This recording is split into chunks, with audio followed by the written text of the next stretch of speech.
Bueno, seguimos hablando acerca de la guerra espiritual.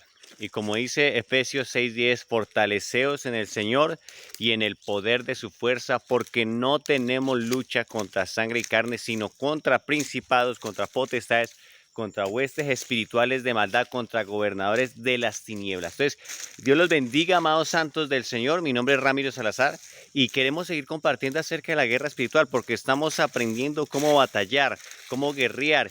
Y allí en Efesios 6:10 se nos dice que hemos de estar fortalecidos en el Señor y en el poder de su fuerza, porque no tenemos lucha contra sangre y carne, sino contra principados, potestades. Esto es la guerra espiritual, hermano. No podemos ignorar que nosotros tenemos un enemigo invisible que no podemos ver con nuestros ojos físicamente, pero que está allí. Y como dice 1 de Pedro 5:8, anda alrededor buscando a quien devorar. Es un merodeador. Entonces, como tú y yo entendemos que tenemos una guerra espiritual, entonces por lo mismo y tanto debemos estar preparados en todo el tiempo, que estemos velando y orando para no entrar en tentación. Eso fue lo que dijo el Señor Jesús. Y ustedes recordarán, por ejemplo, que cuando el Señor Jesús le estaba diciendo a Pedro, Satanás te ha pedido para zarandearte, pero yo he orado por ti para que tu fe no falte, ¿cierto? Luego les dice el Señor, velad y orad para que no entréis en tentación. El espíritu a la verdad está dispuesto, pero la carne es débil. Así que, amados hermanos, debemos entender que nosotros en ocasiones en nuestra humana debilidad vamos a caer y vamos a fallar. Vamos a quizás a ser tentados, y cuando somos conscientes de la guerra espiritual, de la lucha espiritual, entonces no vamos a pasar como desapercibidos, como indolentes, no, sino que vamos a entender que como Satanás anda siempre alrededor buscando a quien devorar, entonces yo debo estar preparado siempre para la guerra. Ahora, toda persona que conozca el orden militar sabe que cuando hay guerra, cuando los soldados están en acuartelamiento porque hay guerra, porque se ha declarado la guerra, entonces incluso hasta esos soldados no pueden desvestirse sus ropas, no pueden quitarse o tienen que dormir allí con sus armas, con sus fusiles, con lo que les han dado para batallar, ¿cierto?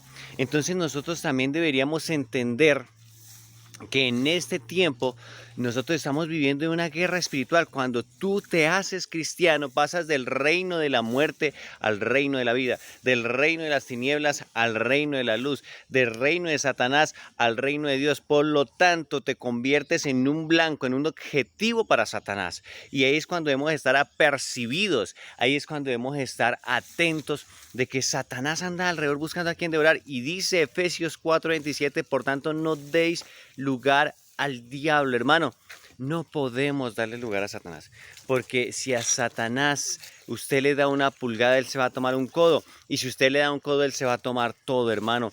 Y por eso debemos estar siempre velando y orando para no entrar en tentación. Ahora, en medio de esos tiempos difíciles, en medio de esos tiempos que vivimos de lucha, de guerra espiritual, debemos acordarnos de esas tres armas poderosas que tenemos, que el Señor nos dio. Es decir, Él no nos envió a la guerra y ya. No, Él nos envió a la guerra, o estamos en esta guerra, en esta lucha espiritual, pero fuimos dotados de armas poderosas.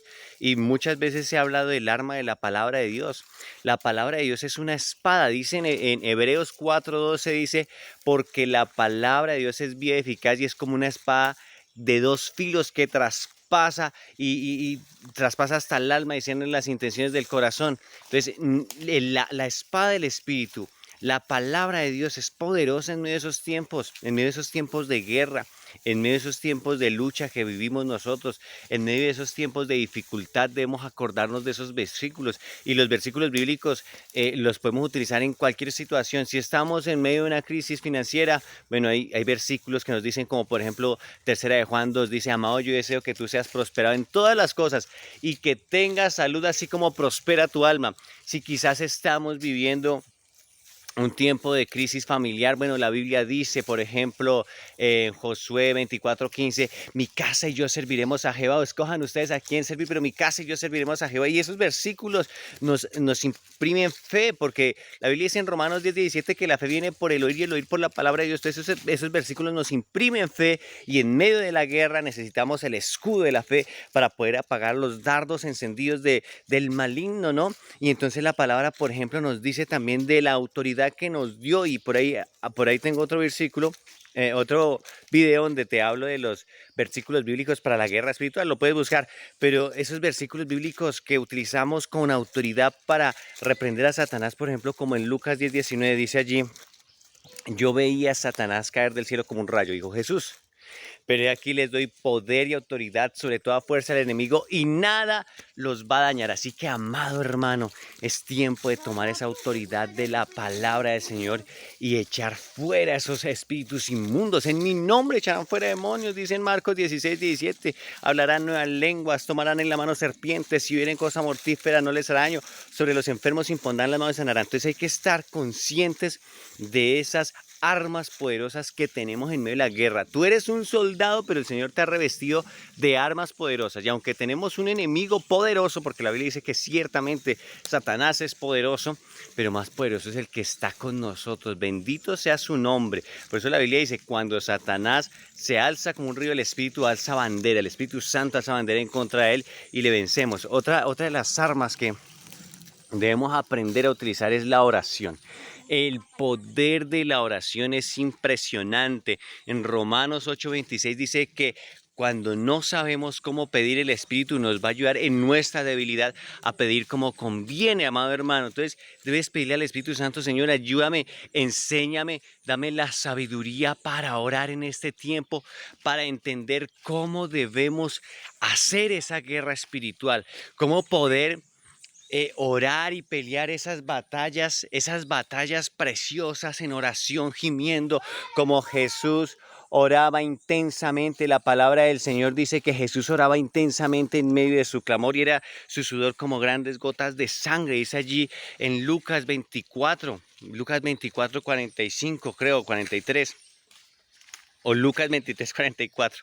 Entonces Jesús oraba intensamente y en esos tiempos de guerra debemos pedir y orar intensamente. Ahora miren lo que dice, por ejemplo, acerca de Elías. Santiago 5:16 dice que si alguno está enfermo, llamen a los ancianos de la iglesia, oren por él ungiéndolo con el aceite, y la oración de fe salvará al enfermo, y si hubiere cometido pecado les serán perdonados. La oración eficaz del justo puede mucho, dice allí.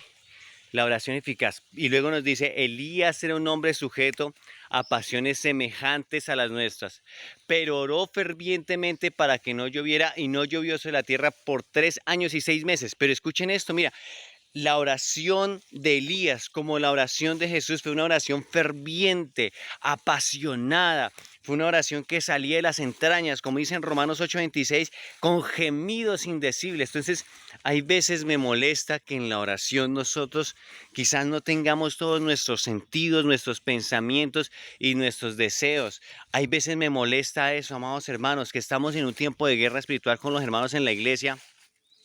Y de repente estamos orando allá, Padre, glorifícate, obra con poder, pero hay muchos hermanos indolentes que en ese momento, digamos, como que no se conectan en el espíritu, y aún con problemas terribles, hermano, aún con problemas difíciles en su casa, difíciles en su hogar, pero como ellos mismos siguen siendo indolentes ante la situación que están viviendo. No, dice la Biblia que Elías oraba fervientemente, fervientemente, y ustedes recordarán que en esa efervescencia de Elías orando, clamando, gimiendo, dice que él se arrodilló hasta 7 veces y ponía su cabeza contra sus piernas, como en posición fetal, pidiéndole al Padre que se glorificara.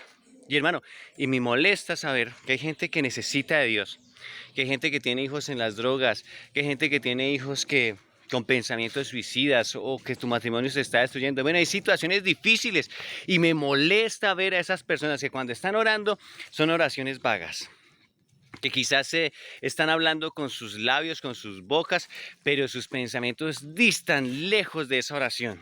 Entonces eso me molesta, hermano. Nosotros debemos clamar, gemir, interceder con perseverancia, con amor, y es bueno, mis amados hermanos, que encontremos ese grupo de personas.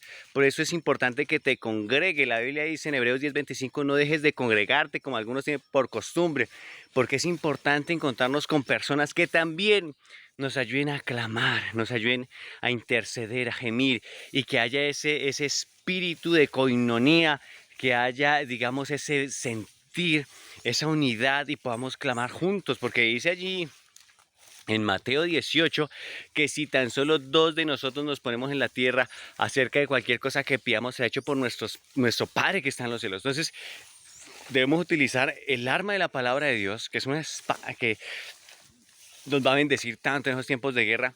Y en medio de cualquier situación podemos utilizar versículos en todas las áreas, pero también la oración, pero la oración ferviente, amado. La oración ferviente. Ahora, también la alabanza, mi amado hermano.